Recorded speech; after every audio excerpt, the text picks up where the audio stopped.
Good morning, everyone. I am happy that we are meeting all of us here with the aim to talk about theater translation. Probably we will also cover the area of contemporary playwriting as well. And we will talk about the Central European region, but probably if we have participants from other regions, we are very open also to share information and experience from other regions. My name is Martina Pecková-Černá. I am the head of PerformCzech, which is based in the Arts and Theatre Institute in Prague, Czech Republic. We are coordinator of the project Drama Revival, which is one of our education activities organized within the program PerformCzech SKILLS. This project was born from some needs which we mapped along with our partners in Central and Eastern Europe. And basically from some hypothesis that dramatic literature from our region and especially from smaller countries with diverse languages and language groups is not that much present and known internationally. So we were looking for some ways how to spread the information, how to promote the authors which are active in our countries, and how to foster and support the circulation of plays from our region. PerformCzech SKILLS is in this sense not only a presentation activity, but also learning and networking program aimed at playwrights. But also this year, we launched this special program for theater translators. Within this program, we are creating a theoretical knowledge base, which will be presented during this talk, the Theater Translation Handbook, which is also accompanied by further and detailed information about the countries involved in this project. And then this learning and networking program has also some practical activities. This year, mainly for translators, we launched translators residencies. But last year, we had also some creative activities for playwrights. And we hope very much that we will be able to continue this activity also in the upcoming period. I would like to present also the partners of this project. I mentioned the main coordinator, which is the Arts and Theatre Institute, Czech Republic. We are very grateful for the support provided by the Czech Recovery Plan, Ministry of Culture, Czech Republic, and the European Commission Next Generation financial mechanism. But it wouldn't be any networking and collaboration without our partners, which for this project are several organizations from Armenia, Croatia, Estonia, Germany, Poland, Slovakia, Georgia, and Ukraine. You can see them in my presentation. I would also like to mention that this project is developed within an activity which is called Performing Arts Central Europe Visegrad Countries Focus, which is a platform established by the theater institutes from the for Visegrad countries, Czech Republic, Poland, Slovakia, and Hungary. And this platform looks for intersections in our theater cultures and ways how to find synergies in our promotion activities internationally and also regionally. So with the help of the partners, we mapped the needs in the field of contemporary playwriting and translation. And we developed this learning program, Drama Revival. I mentioned that one of the activities is the theoretical knowledge base. We will look into the theater translation handbook in detail in a while. This handbook was created mainly for younger generation of translators, or let's say better for those who are at the beginning of their career and they are trying to get familiar with the field of theater translation, some basic rules, basic overview of theory. And there is a handful of practical advice for them in this free e-publication. It is now ready for free download at our web pages. So, and we will talk about the handbook with its authors in a moment. This handbook and theoretical knowledge base is also accompanied with the aim to provide better understanding of the dramatic literature in the Central and Eastern European countries. So at this moment, and it's an upcoming activity after the creation of the handbook, we will publish also other materials related with the countries involved in this project, which will provide some overview of main tendencies, trends in contemporary playwriting in our countries, some lists of the outstanding authors, etc. So it's a future activity, not available yet, but we will be happy if you follow this project and follow also its development. At this very moment, one of the activities which are more practical are two residency strands which are happening in Poland and in the Czech Republic.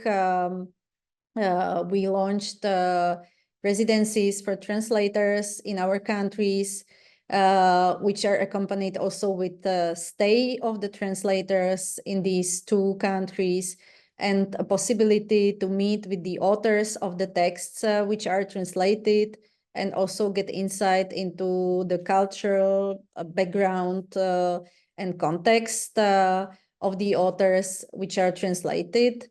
And we hope strongly that we will be able to continue these residencies also in the upcoming years because it is a new model which is also accompanied with mentoring activities and supporting activities coming through the Drama Revival project, which are helping the translators to achieve better quality of their translation. Another, the theater translation handbook I mentioned already, it's a brief insight into one of the central disciplines of international theater. You can see the list of authors here.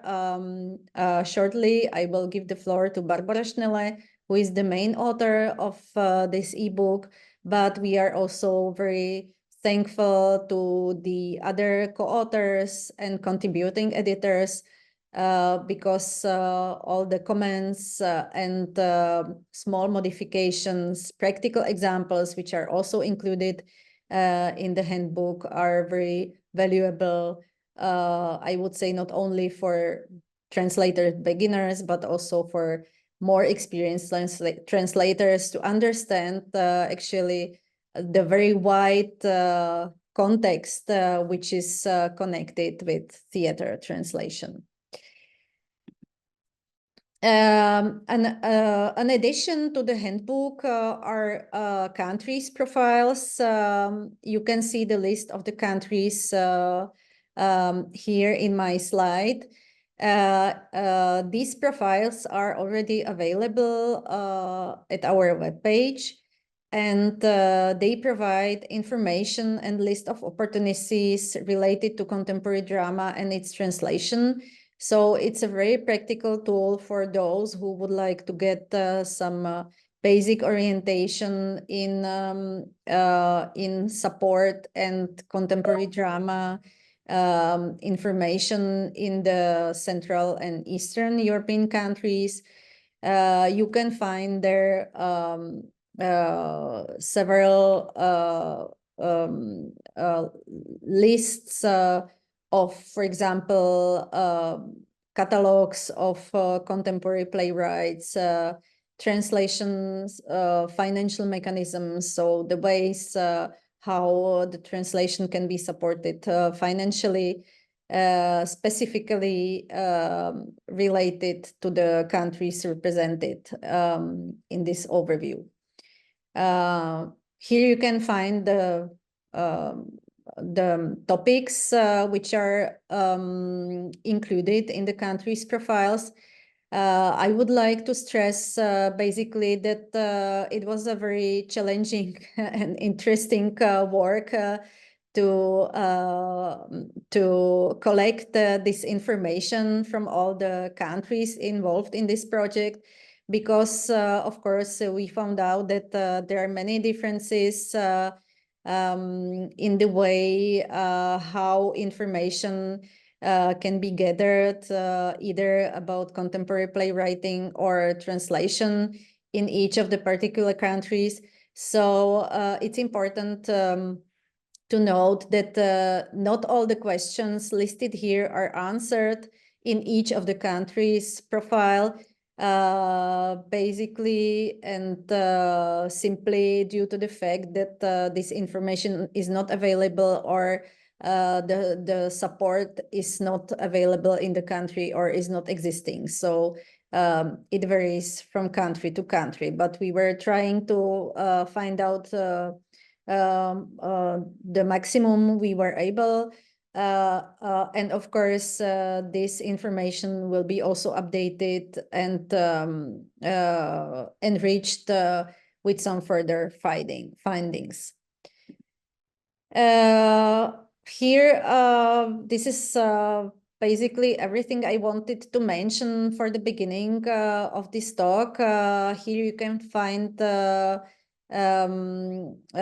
basic information about who is involved and who was and has been involved also in the concept of this project, and who was helping with the information we are gathering.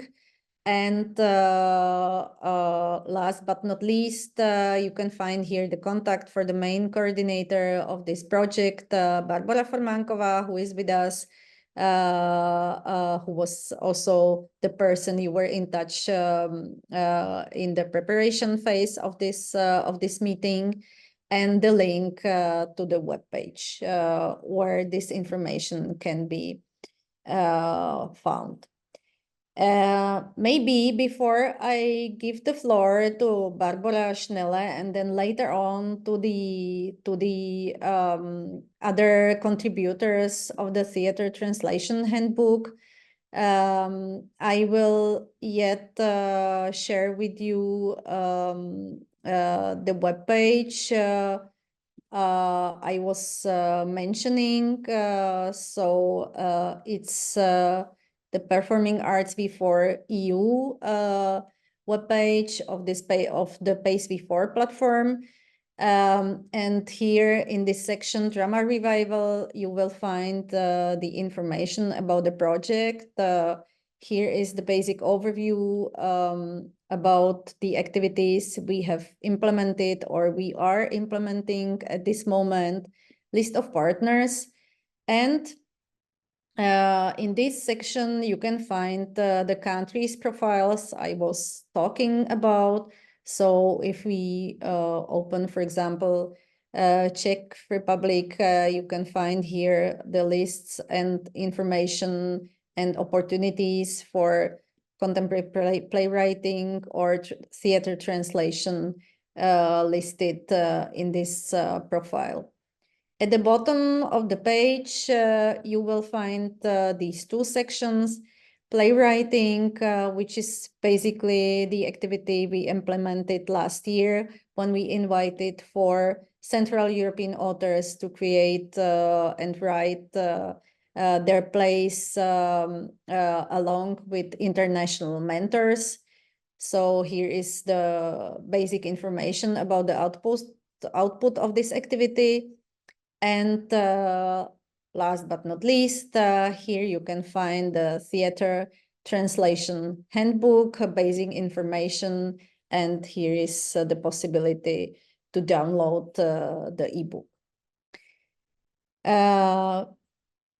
As for the handbook, I think that the best is if we now hear the basic insight by its main author, Barbara Schnelle, who has been since the beginning in this project, so she can present a little bit the content I am sharing with you. So Barbara, I give over to you, and then we can start also the comments by the other contributors to the handbook, and maybe questions and discussion with our guests here in the meeting. So thank you very much. Good morning from Berlin. And yes, first, thanks to Martina and Barbara for this initiative, because it's a great project where we try to collect many different informations concerning the field of theater translation. And these are this project, I am sort of the main author, but there are many other contributors which I'm really grateful for, and this whole handbook is the product of our discussions, which were very inspiring. So thanks to all of you for that. And yes, this is something which is for me very important to show what is the work of a theater translator, and in which in which and under which conditions it is done, and this informations I would really appreciate to have as I started to translate theater texts, because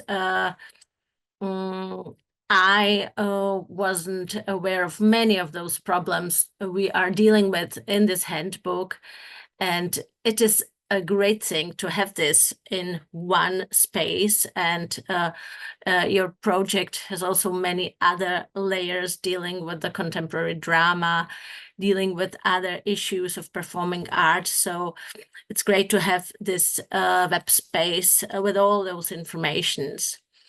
And, I started my project Drama Panorama, Forum für Übersetzung und Theater in Berlin 2009, because I realized that translators, and mainly theater translators, are sort of out of the practical theater, or are not visible enough with their issues, with their needs, with the structure of their work. And this is basically the point to show also in this handbook what is it to be a theater translator? With which fields are you dealing with? Which theater artists, with which issues, with which structures of the culture politics? And we are now in Germany dealing with a huge amount of budget cuts, which is really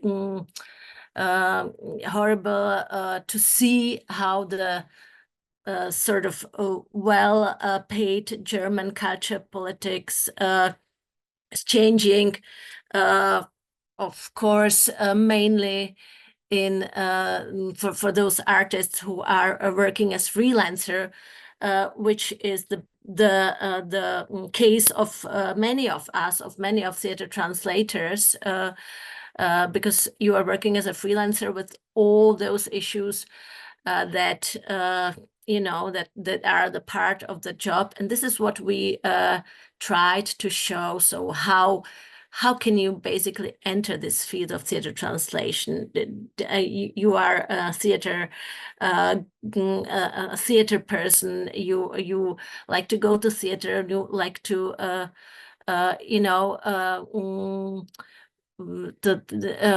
to show some play you found in your country. So how can you enter this? What are what are the policies? What are how can you be paid via royalties? Because this varies from country to country. And what are your rights? You are also an author, and you have certain rights, and you have to be aware to have a good contract, to be the owner of your rights. And I also tried to to briefly introduce those different fields you are dealing with as a theater translator, which is, of course, the translation of a text, of the text of a theater play. But this is not the only issue. And there's a nice chapter of Anna Hallas, which is a theoretical one, how to deal with text, and also a great chapter by Zuzana Augustova, which is showing that every translation is at the end an adaptation. And this is also this is also the point for the theater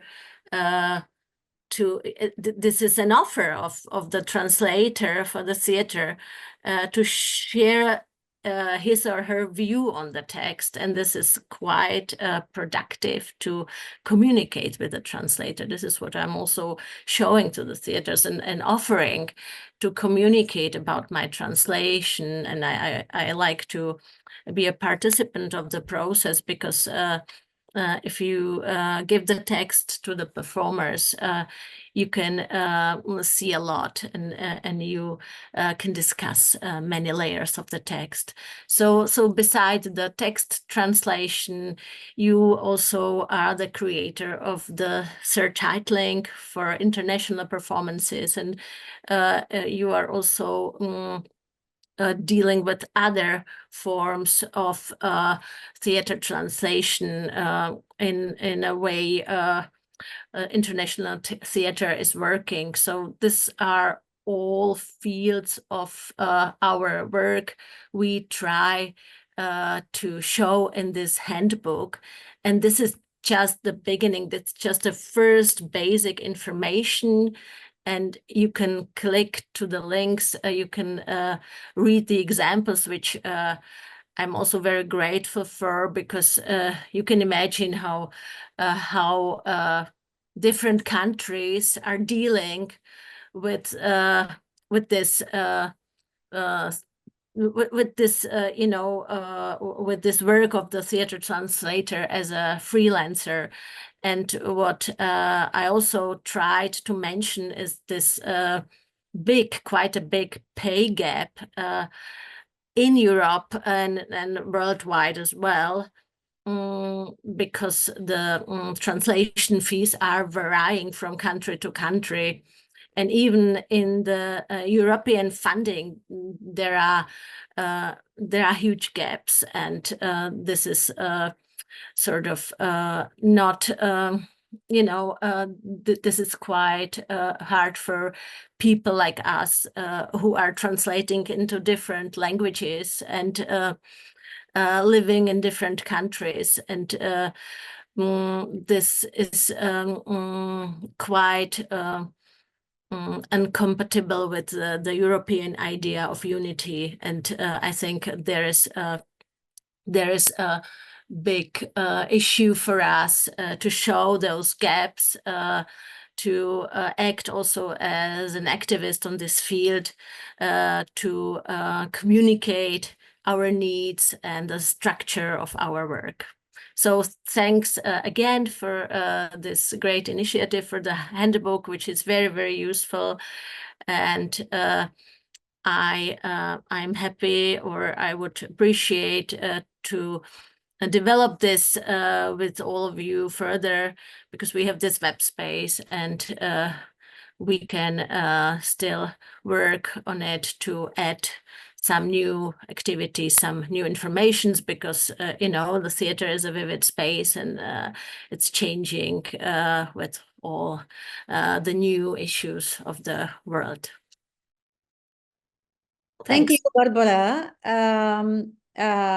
I know, of course, I was also present during the whole process of the creation and structuring this activity, and I am aware of the fact that the handbook is something what you personally maybe would appreciate when you were starting your translators activity. When you now look back on the book and its content, maybe what was the most important topic which is covered by the book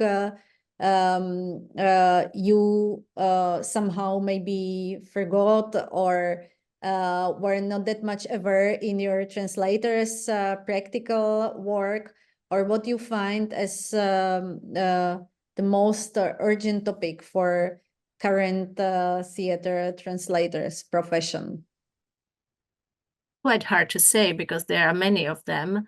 For me, as a young translator, it would be very helpful to have more knowledge about the author rights I have, and about the way how to clear this, because it's till now it's a very it's not quite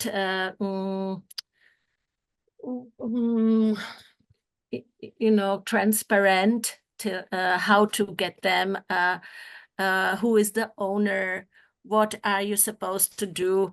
But we are now in the era of many theater agencies who are dealing with this, but still it happened to me that I had the right from one author, and the agency of him who was not owning the right sold the text to some other translator. So it is for me it's that this process is not a process of a person sitting on the working desk.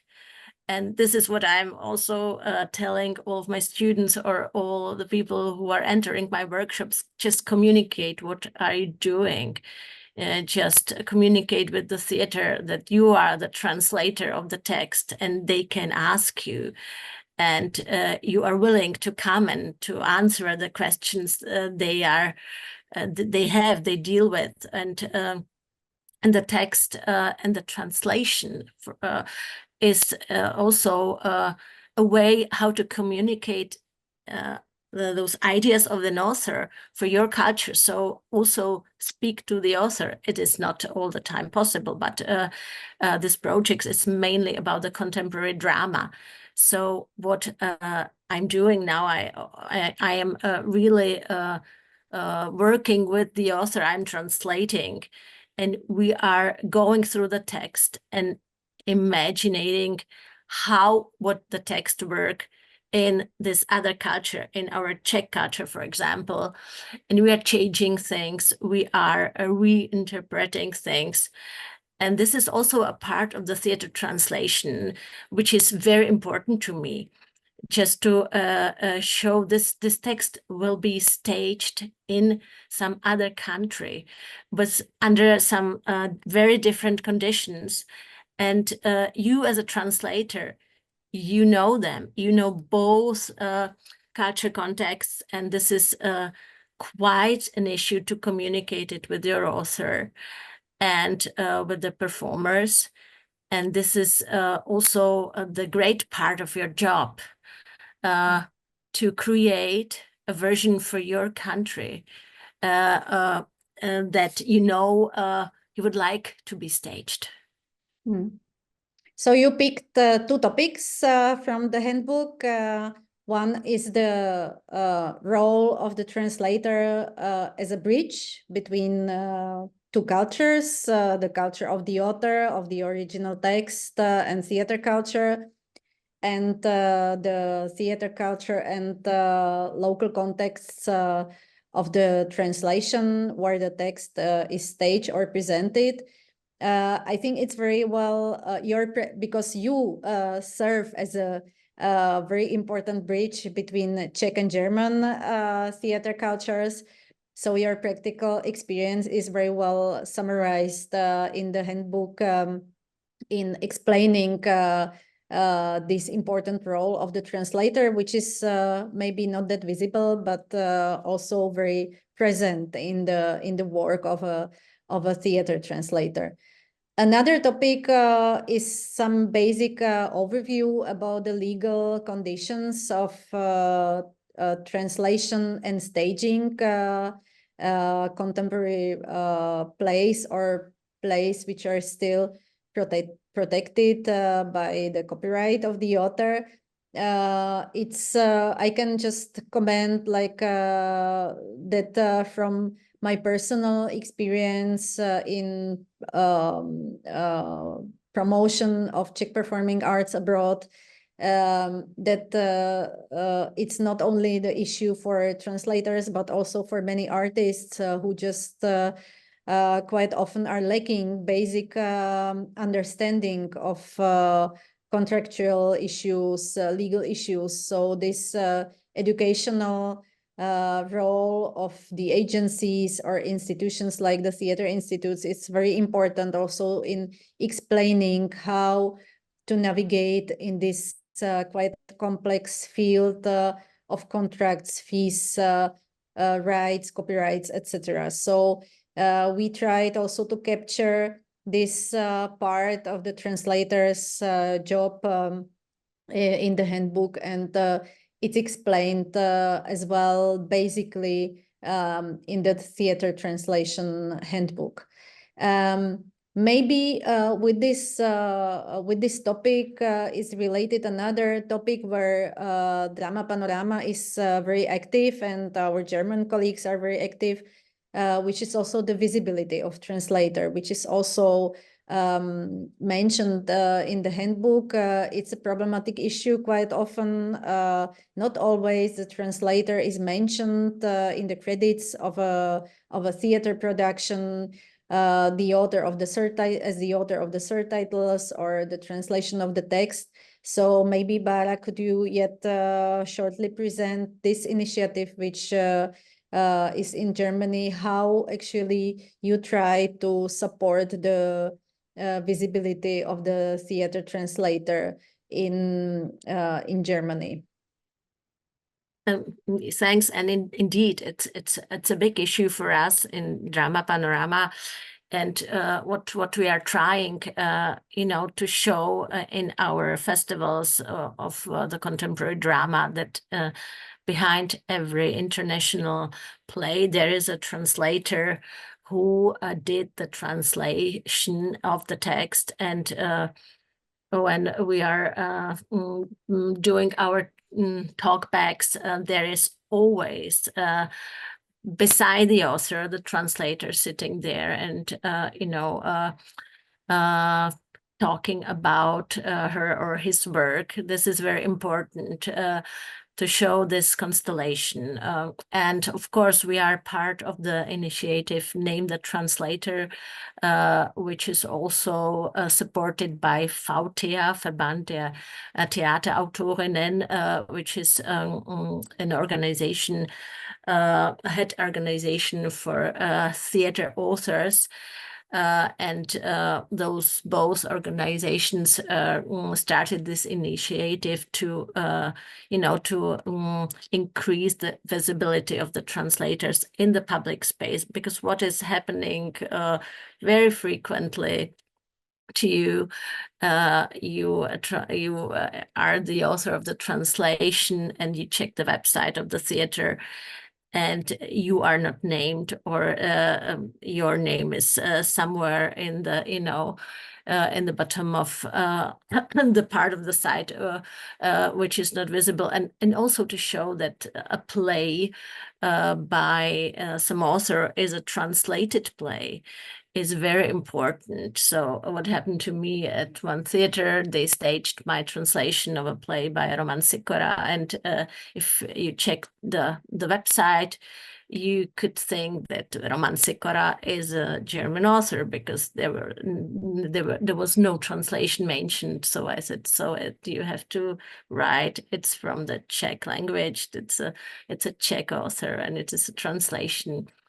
And this is still quite a big issue and challenge for us, for all of us, to check those things. And if you talk about it with the theater makers, they said, "Oh, we are so sorry.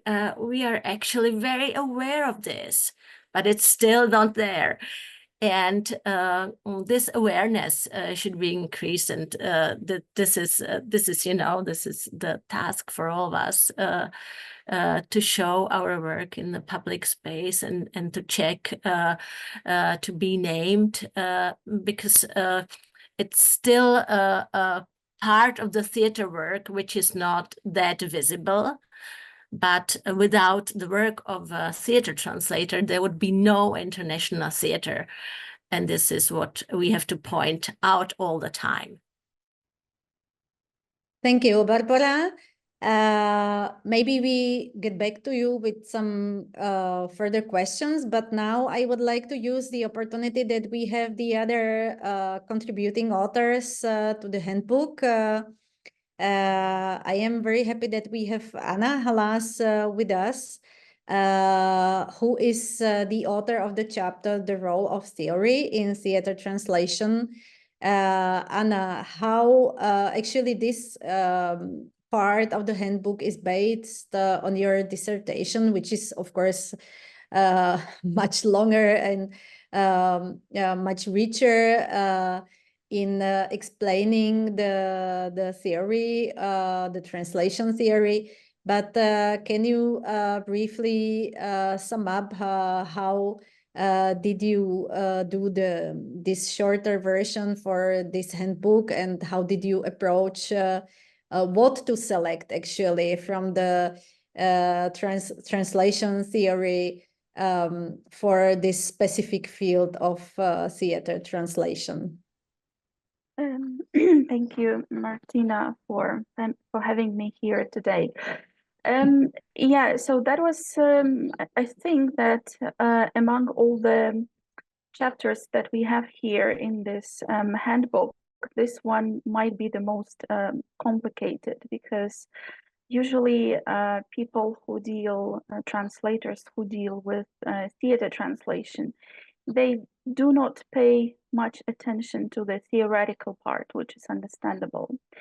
But on the other hand, there are many different theoretical approaches which are truly significant for theater translation. And in my dissertation, I had a lot of different approaches explained.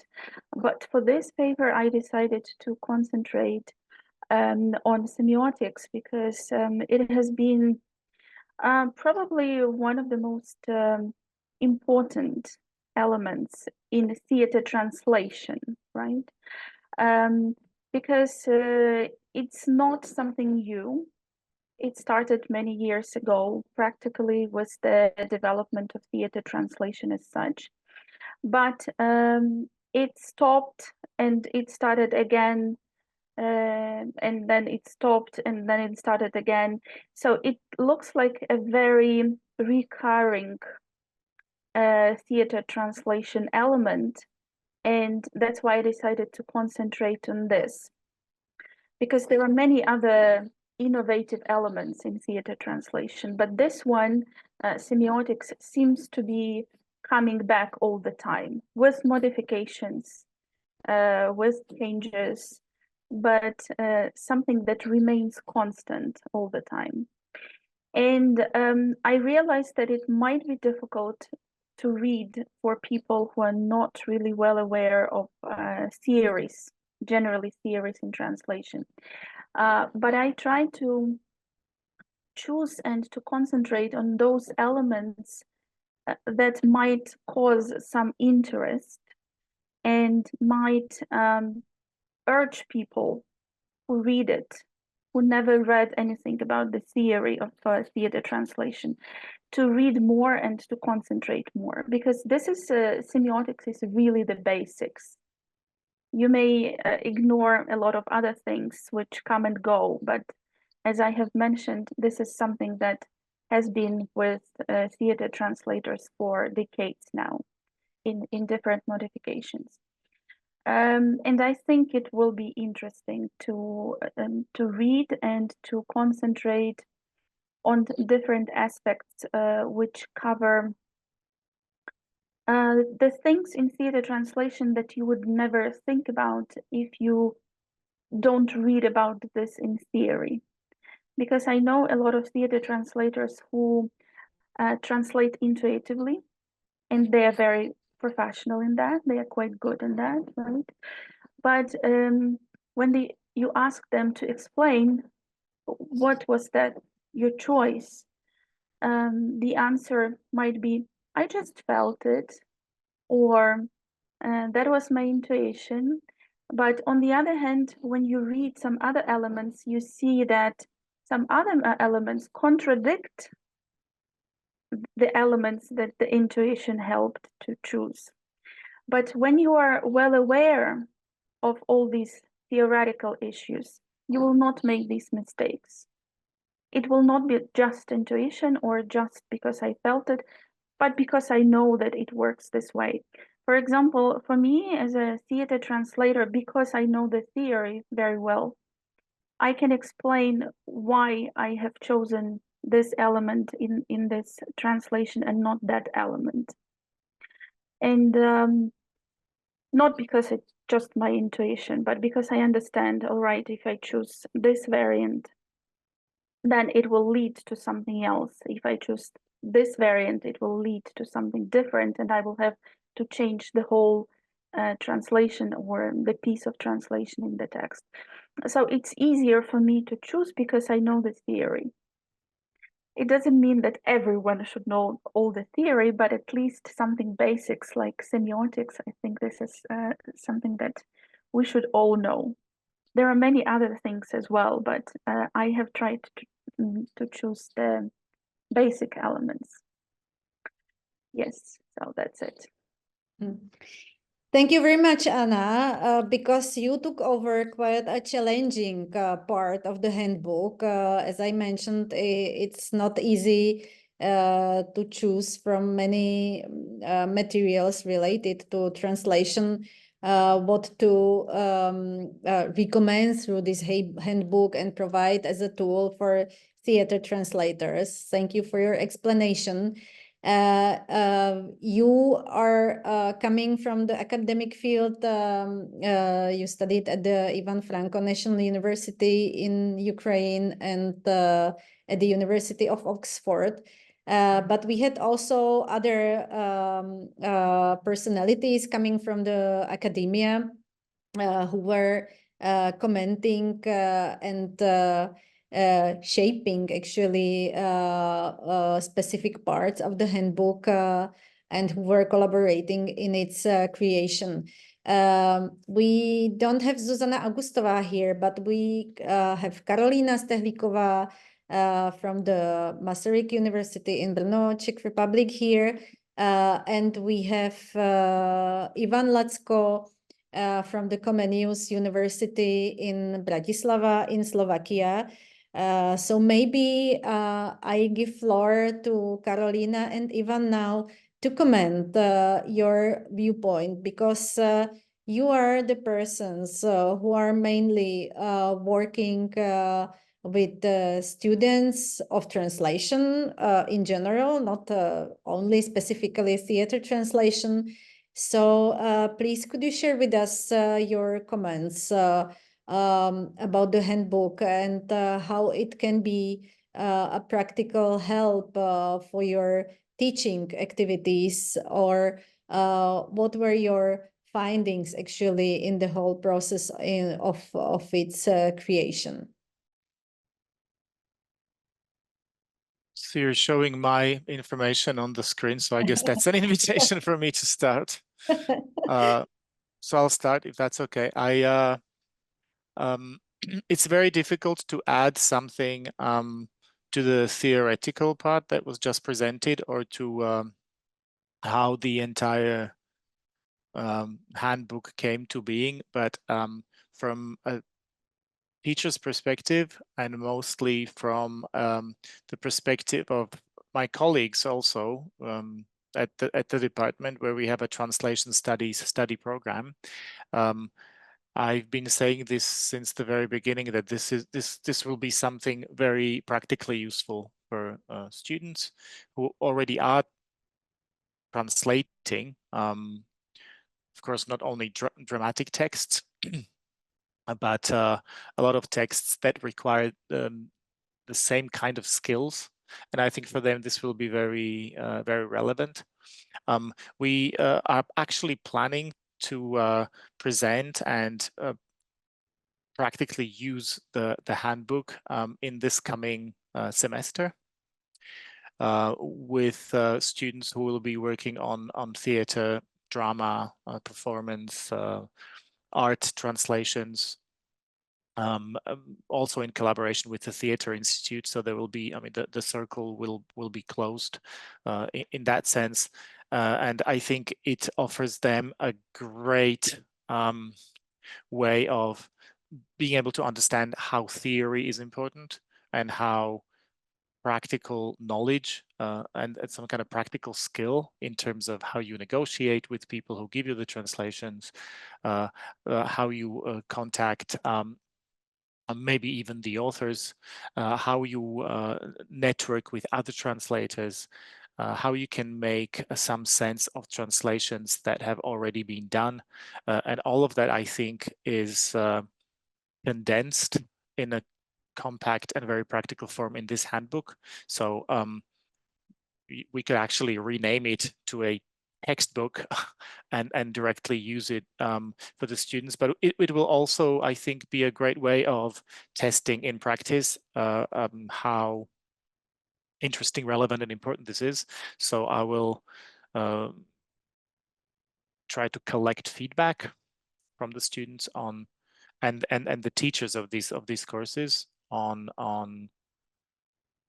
how they found this text and the information contained in it, and maybe share that with you in the future. I mean, depending on the form that we agree on. But this will be a process in this winter semester and then in the summer semester of next year. So within the following 10 months, I think we will have a lot of data on how this is applicable in practice. Definitely, we will be grateful for feedback from everyone who will work and use the handbook. As I mentioned, it's a free tool for anyone who is interested, which can be downloaded from our performingartsv4.eu webpage. I am specifically grateful to Ivan, who was also a person who went through a testing phase of the handbook in its first version, which was implemented within the New Drama Festival in Bratislava in May this year, where we had a very fruitful discussion. And when we, for the first time, understood fully how valuable is it to let meet theater practitioners with their specific needs and expectations of a dramatic text when they are staging it, and from the field of academia, of persons who are rather involved in the translation at their desk and not that familiar also with the theater practice and the ways and processes the dramatic text undergoes in the staging process and rehearsal process. So it was a very valuable working session which enriched the handbook and provided it also with this broad context. What is happening actually with the texts when it is delivered by the translator to the theater company, and it is staged and presented through a theater production. Carolina, what is your opinion how this handbook can be used in your teaching practice, and what is your experience with commenting the handbook as a tool for theater translation? Yes, thank you. The work on the handbook was rather interesting for me as a theater theorist at the Masaryk University at the Theater Studies Department. We have courses about theater theory for master students, and one of them is devoted to translation and adaptation of dramatic texts. So, and there we usually go through theory of translation, and then we compare some translations of usually classics, classic works, for example, by Shakespeare or by Ibsen, and we compare the solution various Czech translators did. And this way we actually are approving if the, well, applying the theory and so on. And for me, this handbook is essential because it can be used in that course to show the students the other side, actually, because the students of theatrology, some of them might become dramaturgs. They will work in theaters, and there they will meet with the translators, and this can somehow prepare them for such a meeting and collaboration, which I also think is essential when especially contemporary drama is being staged, that the theater translator, that the translator of the work is involved in the whole process. So because the main objective of the course I was talking about is that actually the choice of a translation is in itself a dramaturgical gesture.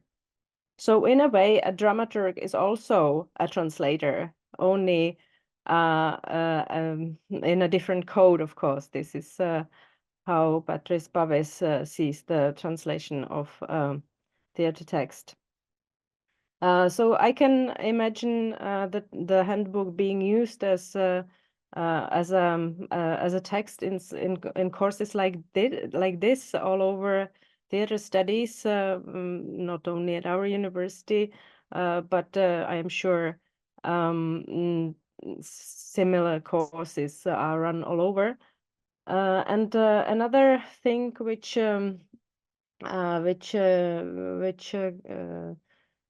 came through is that I think this handbook might be very useful for students of philology, of different students who are studying different languages, and some of them are being trained or want to become translators. But of course, translating drama is something a bit different than translating prose or other types of texts. And I think especially these students need an insight in this problematics.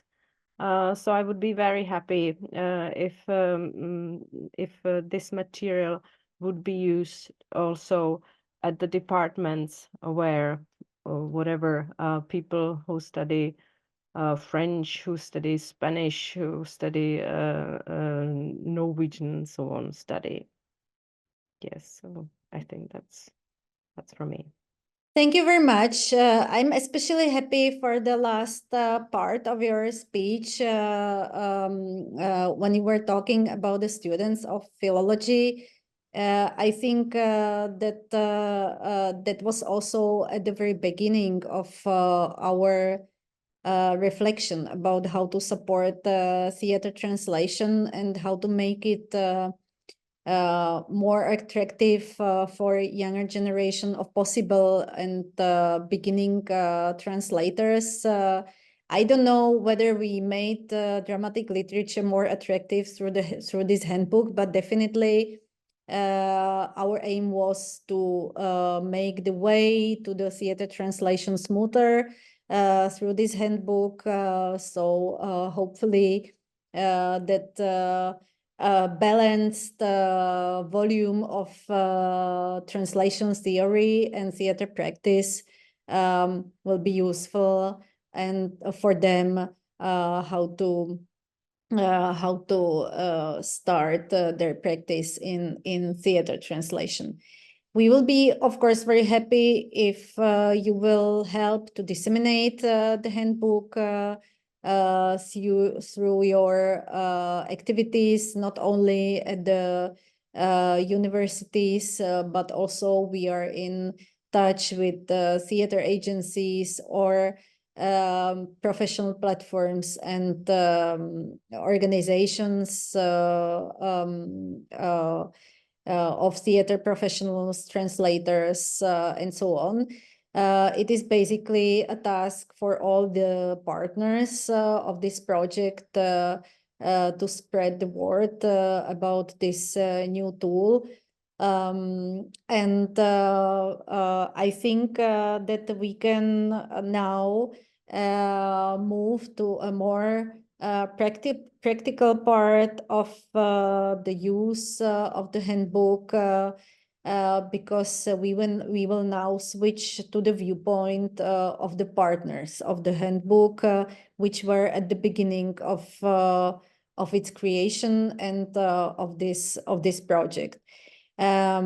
I would like to ask now Krystyna Mogilnicka from the Zbigniew Frasiewski Theatre Institute in Warsaw, who is one of the fundamental partners of the Performing Arts Central Europe Visegrad Countries Focus Project, to share her perspective about this whole project, maybe not only the handbook, but also the needs related to the promotion of our theater cultures from Central and Eastern Europe, and maybe specifically dramatic or text-based theater.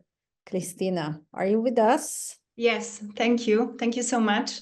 And Thank you for this project. I must say that from my perspective, it's really important, especially this focus on translators and translators in the theater, because this is in the very core of the international circulation of theater, especially the drama theater. And I don't know how it was in your countries, but there were festivals, international festivals in Poland that were presenting works of the international drama theaters without any translation. And that was kind of a challenge for the audience, but as well a kind of different perspective of like getting to know the theater, the drama theater, from the other cultures and the other languages. And I don't know if you as audience have this experience of watching a theater play in the language you don't know for 2 hours, let's say, and getting just a little text perhaps from the organizers with the summary of what it is.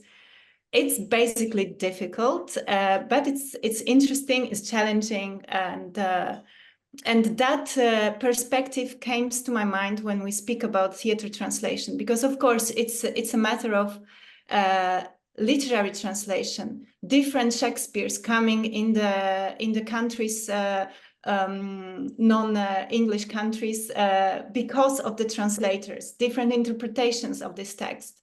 This is something that is very unique, and this is based totally in this area of translation and what it gives, also to translate some text to the new generations.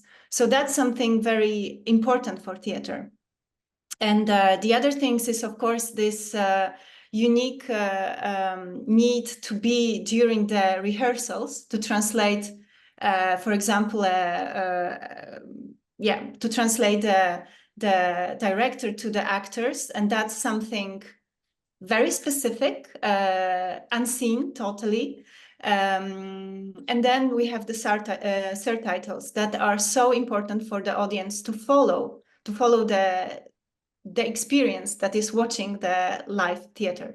So I think that our perspectives, different ones, gather in this handbook, are creating this unique opportunity to see a world of international circulation of theater through the work of translators. And that I see as a very, very important outcome. And basically, yes, I think that this whole sharing knowledge between our countries, also in this part of Europe, is important because of the language as well, and because of what do we know if we know it through the English, right, through the translations, or during the festivals, or do we know it by knowledge of specific languages or by similarity of our languages? So there are a lot of questions connected to this topic, and I feel that it might be just the beginning of the whole exploration of what it is and what it means for the international collaboration in the field of theater. Thank you. Definitely, Christina, there are a lot of questions which where we are waiting for the answers yet, especially in the field of management of international cooperation in the field of theater. I think that you touched also an interesting question of a strategy, of course, that we are used to present ourselves through English language.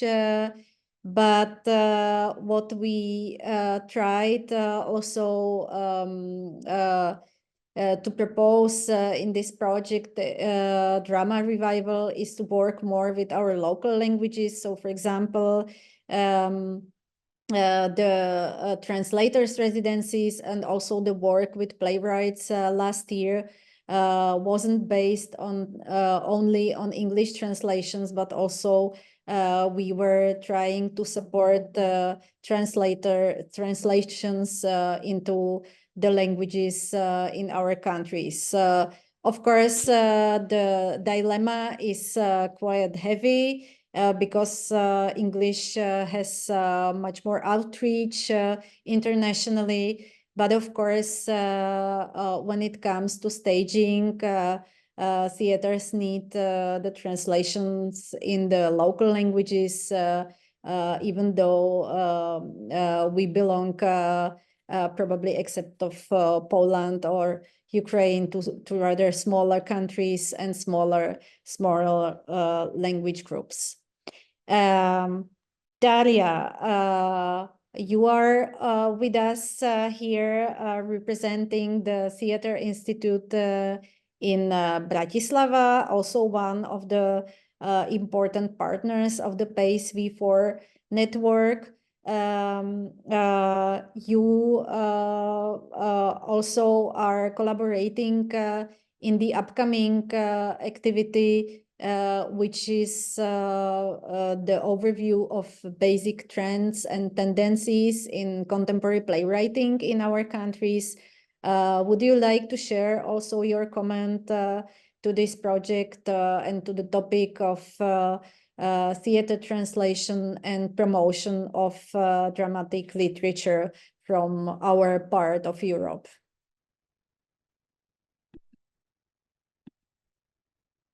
Do we have Daria? She was there, but I am not sure if. Okay. Yeah, but at the beginning she was there. Okay. So if we don't have Dalia Feherova, we can ask Lisi from Estonia, who is with us. I think the question can be the same. Whatever comments about theater translation or promotion of dramatic literature from our countries, and your view perspective about the Drama Revival project. Mm-hmm. Thank you for everything. Thank you for the book, to all the authors. I think it will be very valuable for our translators as well, and we will definitely disseminate it. If I'm talking about perspective, Estonian Theatre Agency's perspective, and from Estonian point of view, then our problems and issues and questions are more or less the same as in every country. But I think we are at the moment really facing a real crisis of translators, because we are such a small language. Estonian language is natively spoken by less than 1 million people in worldwide. And we had very good translators generation at the beginning of, they rose at the beginning of 90s, worked very heavily in 90s, in the 2000s and so on. But now actually there's a lot of room for a completely new generation of translators, which is lacking. So our main question is how to find the new translators and how to make the work of theatre translators appealing as a career. And I think for us, the answer should be that we should really include the translators into theatre community, so they are not the ones who are somewhere outside, to whom we only write via email and actually don't maybe even know who they are, who. So I think it, but yeah, they should be part of the theatre family. And also when we are talking about disseminating the translators outside, then I think the translators themselves should be the proud representatives of their work, and also stand up for their work themselves. So yeah, these are the questions for us, and we are really trying step by step to move towards finding solutions at the moment. And yeah, I think both the trauma revival project and the handbook are very helpful on that road. Thank you, Lizzie. We have another partner with us, Nanor Petrosyan from TechTech from Armenia. Nanor, would you share also your perspective about contemporary playwriting? I think that for our country, we can say that we are really lacking knowledge about dramatic literature in your region. So we are also very happy that through the translators residencies, we will discover some new texts. It's great that we succeeded in this collaboration. So please provide us with your viewpoint. First of all, when I heard about the project, it was such a relief that there is such a community or that actually target the small languages which I represent, because we hear a lot about Central Europe authors and their theater, and this is, I think, a huge step where circulation of other theater authors and translators can be actually done. And the second thing, which is really very important for me for this project, was the playwrights, the rights of the translators, that they to address their issues. This is actually a very sensitive thing, which we are not. It is not very commonly used in Armenian theater practices. And for the last decade, after shoot of Soviet Union, shortly it was abrupt, all the translators. So there aren't much translations of foreign authors, especially theater authors, into Armenian. But last 7-8 years, it started to little by little.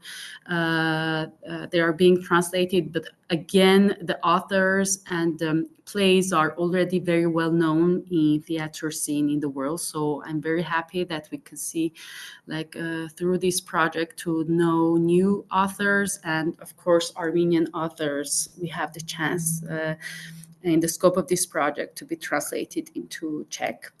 And I think the work that now has to be done is to spread this this translation handbook to all the translators who are eager to learn more or who are interested in theater. So this is the work that has to be done now from our side, where we can maybe hopefully have new translations and new works on the stage of Armenian theater scene.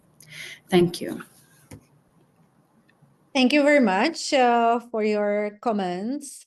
And as the last part of this presentation and viewpoint round, I would like to get back to the translators. We started with Barbara Schnelle as a very skilled and experienced translator.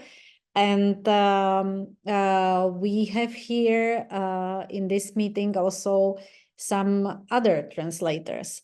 First of all, I would like to give the floor to Becca McFadden, who has the role of a kind of a meta translator here, because she's not only the translator of theater plays, collaborating with our institute, but also with other organizations.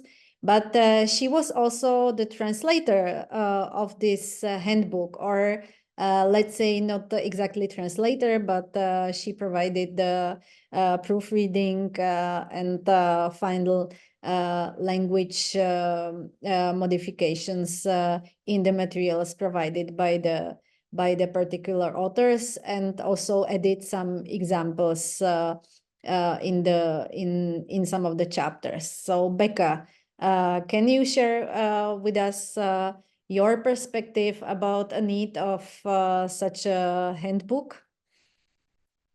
Yes, I think for me, I am someone who came to the translation of plays from a practical theater making background.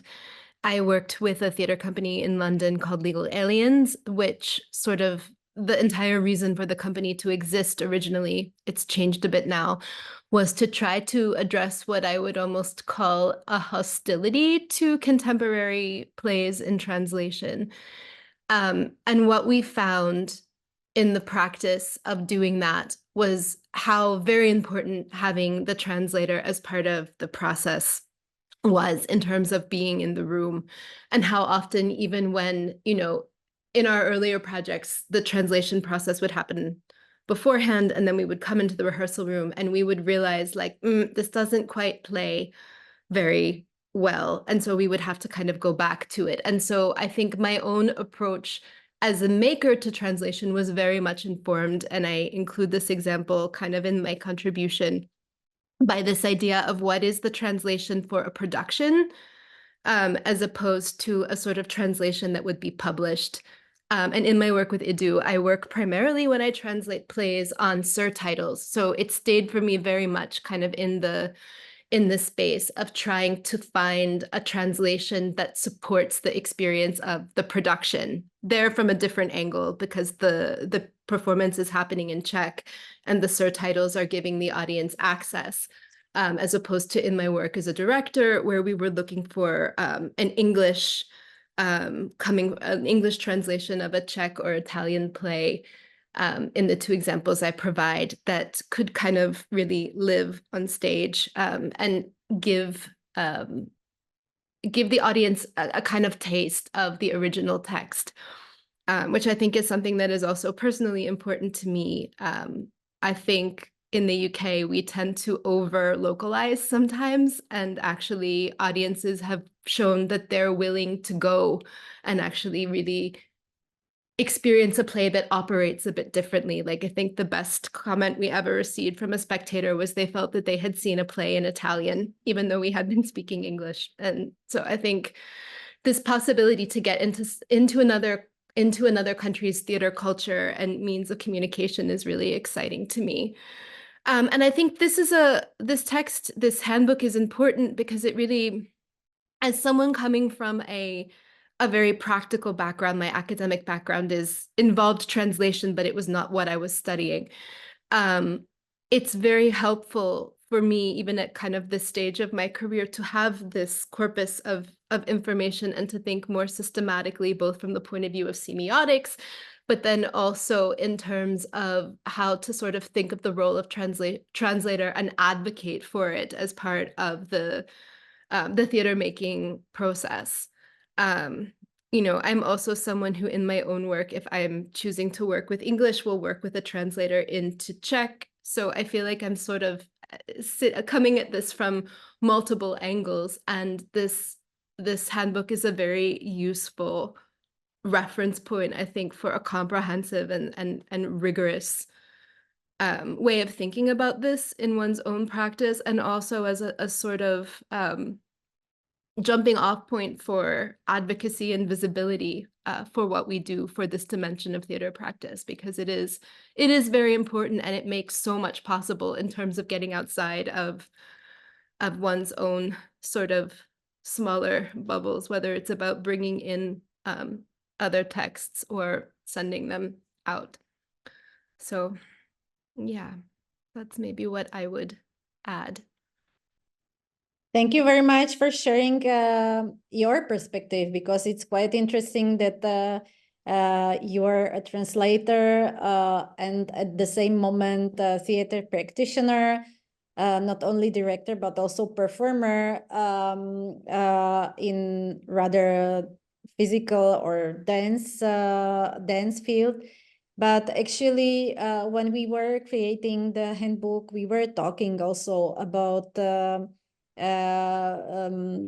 role of the actor, which is of course important because it's him or her who incorporates the word. And of course, this is the final phase of adaptation of the text after its writing, translation, adapting for a specific theater performance, and then the performance itself. So I think that also your perspective was very important in commenting the handbook and providing also some specific examples for theater translation. I think we have here also some of the translators which are taking part in our translators residency. So I open now the floor for whatever comments, questions from those who haven't spoken yet, or we can come back also to the previous speakers. It's now your space to share your perspective or curiosity about theater translation. We will try to answer your questions, or of course we will also take notes if you come with some proposals how to develop our drama revival activity further. So now I open the floor for questions and comments.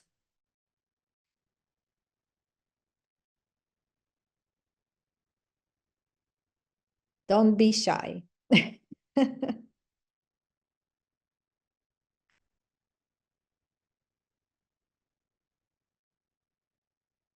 No one wants to ask anything or comment?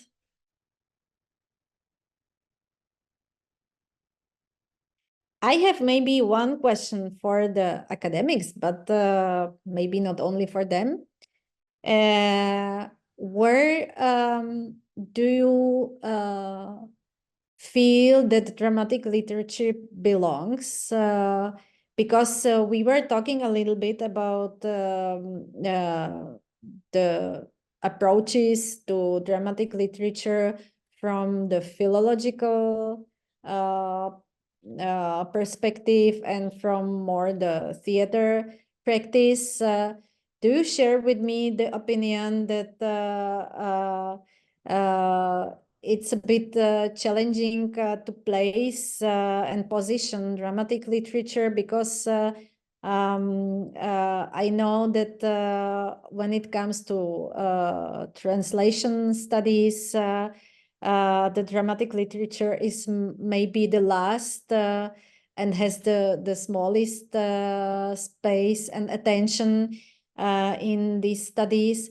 But the same happens also in theater studies. I wouldn't say that dramatic literature would have a big attention in the whole program, for example, of dramaturgs, directors, and so on.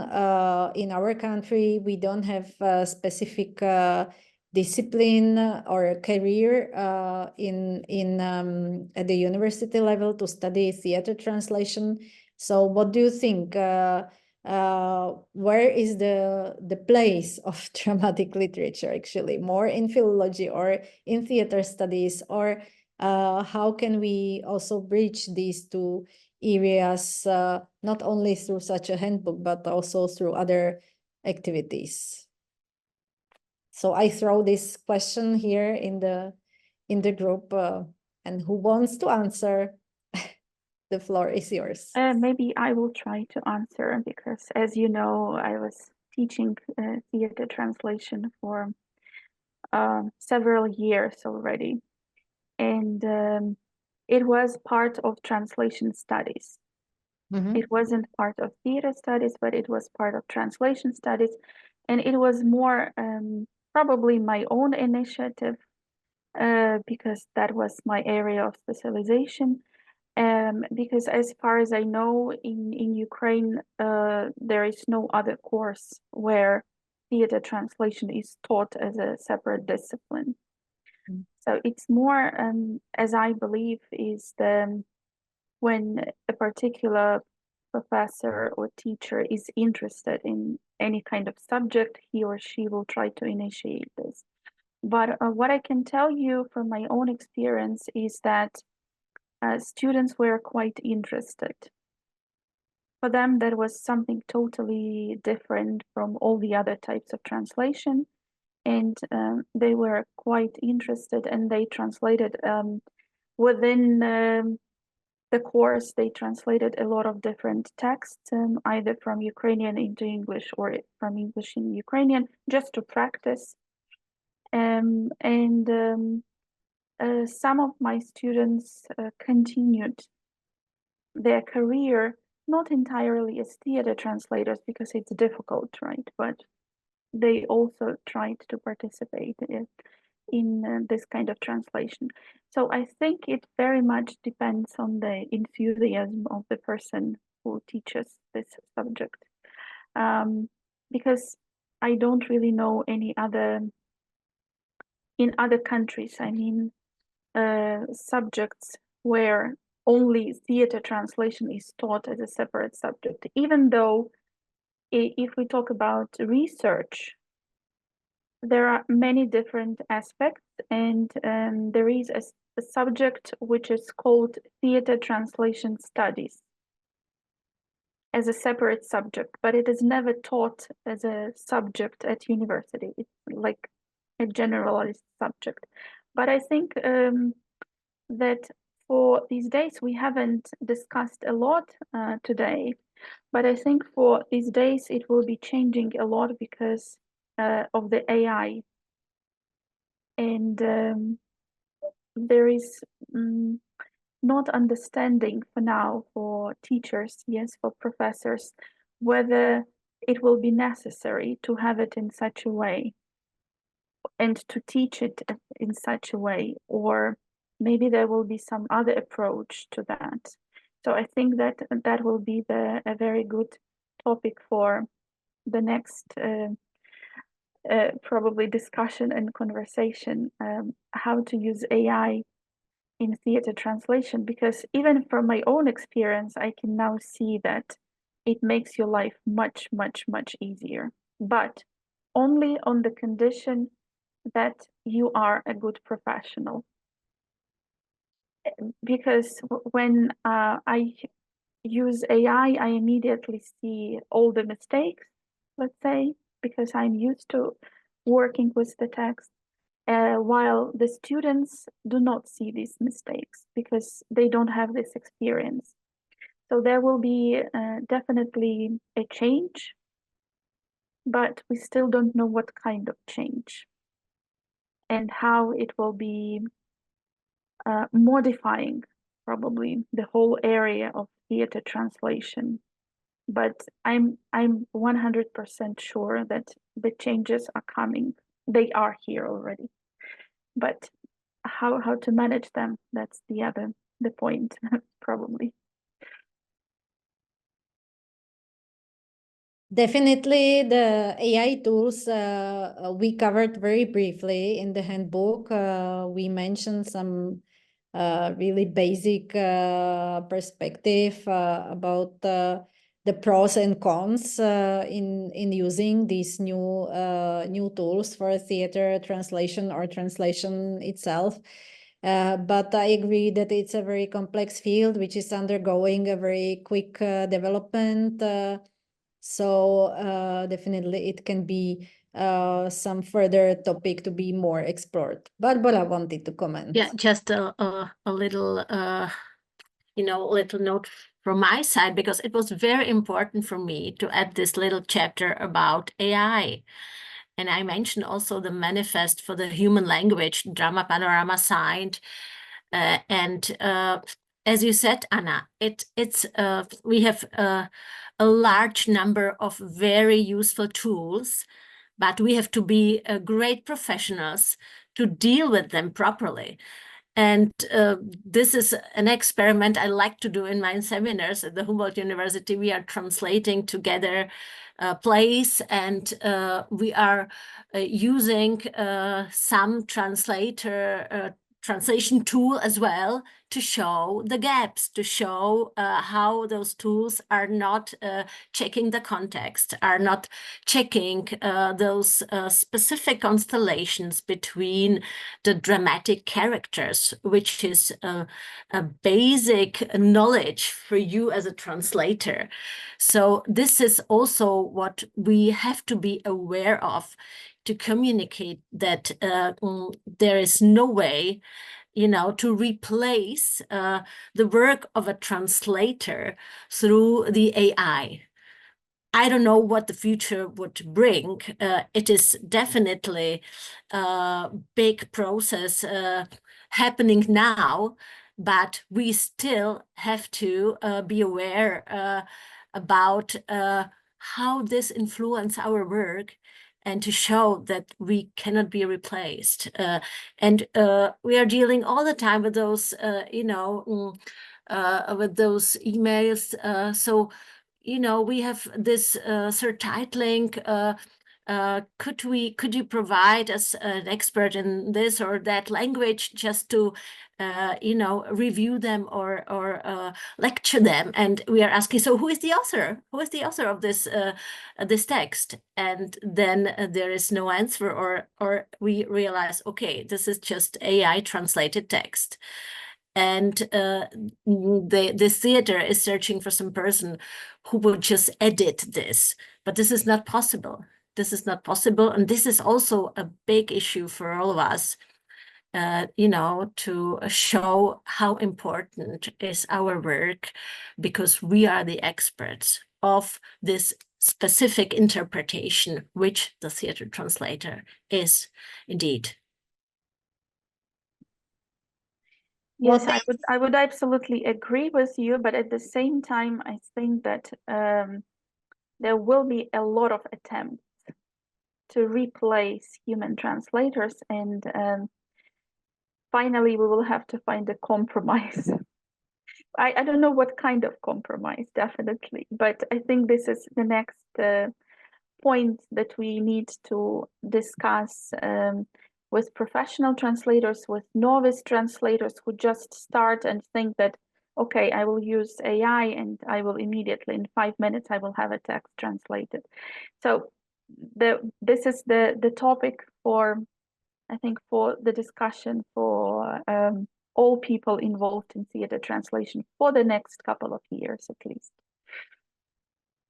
I have the same feeling that there will be a compromise needed, because when we see the trends in any generation of any text, it's very quick how this is changing in terms of using ChatGPT and all these tools also for common communication, for public relations and so on. Maybe I am curious how this is reflected in the academic field, in the philology. How do you deal with these tools? How do you navigate your students about these new tools for translation or generating texts? Carolina? Well, I'm not teaching future translators, but as far as I know, so there are already courses which take this into curriculum, and I've myself attended a course by a colleague where we were supposed to compare machine translations to a human translation of an excerpt of a novel, a Norwegian novel, and then we were discussing the solutions. And of course, it's not only about machine translations, it's about all sorts of corpuses the students, that future translators can work with. And I think that in departments where there are people who follow the development in these areas, they see it, and they adapt the teaching to it. But it's a huge problematics. We could spend a lot of time in discussing this, but I wanted to go back to your the very first question you had about where does the dramatic literature belong to. I think this is an old dispute, and an academic one too, not necessary to go into the deep.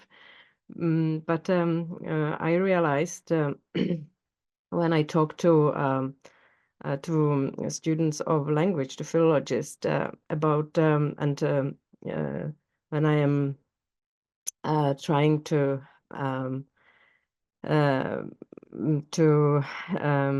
introduce theater translation or translation for theater to them. So I always ask them what is their attitude to theater, because according to me, this is the basics. When you translate prose or whatever, or poetry, so you usually love prose or poetry. If you want to translate theater or dramatic text, you have to love theater, because this widens your perspectives, it opens your mind, and you want to cooperate with the theater practitioners. You want to understand how theater works, and this way you understand also how theater or translation for theater works, according to me. Thank you, Carolina. These were almost the final words, I think. Someone else would like the opinion about whatever topic we were talking about, the place of dramatic literature, AI, role of translator, whatever topic which is related with legislation, fees, and other rules and stipulations for theater translation.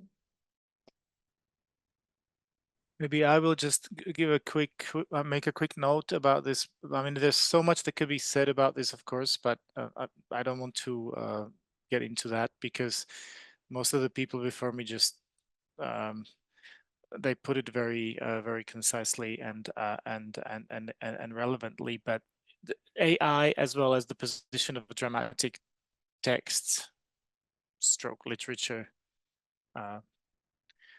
I think it's something that particularly AI in translation is becoming part of the classroom discussions, and it's changing literally every week, both on the part of what the teachers do or what they think they should be doing, and also on the part of how students understand what AI can do and how much they can rely on it. And so we're not really in the know at the moment, which is both a good thing, because it can help us get a better understanding of what translation, or rather of not what translation is, but rather how to teach it better, maybe to this next generation of future translators. And so maybe if we meet again in 2 months' time, we'll be saying different things. Thank you. Thank you. Some other wishes, Barbara? Mm-hmm. Just to add something to Ivan, yes, that's definitely. So we have those tools, and we have to, we have to check how to deal with them, how to use them. There are some great tools, as Carolina mentioned. This Czech National Corpus is a great tool for all of us, and it's up to us to use it properly, to know how to search in this corpus. And there are many of those tools, and they are developing. And this is like all our dealing with our world. I give you one example. I visited one great German translator, Erika Tophofen, who was a translator of Samuel Beckett. And she invited me to her working room, and it was a great archive of little paperwork where she collected her ideas about translating some sentence. And this is it was a great experience because she created this archive in the 50s, in the 60s, with no digital tools. And this is what, what is the history for us. And the future would bring something completely different. We still don't know what, but we